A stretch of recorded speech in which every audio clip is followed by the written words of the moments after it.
10 years down the road from when we started doing these videos, what's changed in the tire?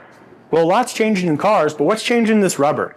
Well, sure, we've had some scientific advancements in some of the artificial type rubber and additives we use, and that's made a small difference in the longevity and the durability of a tire, but the reality has actually come from the ways that we maintain and take care of them. For instance, we now have the technology to not only balance a tire to keep it even and steady when you're on the road, but to dynamically balance the inner and outer edges of it and to account for any losses or deviations in it. Let's say you have a vehicle that's got great tires on it, but maybe they're your winter tires, studded snows, and so they're going to affect the balance of that in a way that's a little out of the ordinary.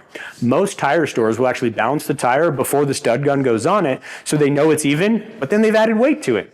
Here at Autotek, we have state-of-the-art equipment made by CHEM Technologies that is the same equipment that would be used for Ferrari to dynamically balance wheels and tires on your vehicle.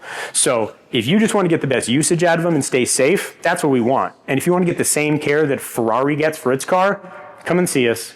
Pay the same rate that you would for any other car and get that type of technology and equipment on yours. It really makes a difference.